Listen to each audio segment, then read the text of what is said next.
1967 சட்டமன்ற பொதுத் தேர்தல் வந்தபோது பரங்கிமலை தொகுதியை எம்ஜிஆருக்கு ஒதுக்கியிருந்தார் அண்ணா. பல கொலை மிரட்டல்கள் வந்தும் கலங்காமல் தனது தொகுதியில் மட்டுமின்றி அனைவரது தொகுதியிலும் பிரச்சாரம் மேற்கொண்டார் எம்ஜிஆர். இந்த நிலையில்தான் எம்.ஆர். ராதா எம்ஜிஆரை சுட கழுத்தில் கட்டுடன் எம்ஜிஆர் வணங்கும் புகைப்படம் பிரச்சாரத்தீயானது. அனுதாபத்தில் பொதுமக்களும் எம்ஜிஆர் ஒரு வீரர், சுட்டாலும் சாகாதவர் என்கிற நாயக பிம்பத்தில் ரசிகர்களும் உதயசூரியனுக்கு ஓட்டளித்தனர். விளைவு காங்கிரஸ் அல்லாத ஆட்சி ஒன்றை இந்தியாவில் திமுக அமைத்து காட்டியது. வெற்றிக்கு எம்ஜிஆரும் ஒரு காரணம் என்பதால் மருத்துவமனையில் இருந்த எம்ஜிஆரின் ஒப்புதலோடு அமைச்சரவை பட்டியல் தயார் செய்தார் அண்ணா. அண்ணா முதலமைச்சரானார். சமூக நீதி ஆட்சி நடத்தி வந்த அண்ணாவை ஓராண்டுக்குள்ளேயே புற்றுநோய் பிடித்துக் கொண்டது. மொத்த தமிழகமும் பதறியது. அண்ணாவை அமெரிக்காவிற்கு அனுப்பி சிகிச்சை எடுத்துக் கொள்ள செய்தனர்.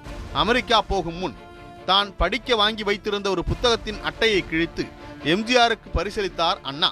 புத்தகத்தின் பெயர் அட்வர்சரி இன் த ஹவுஸ்.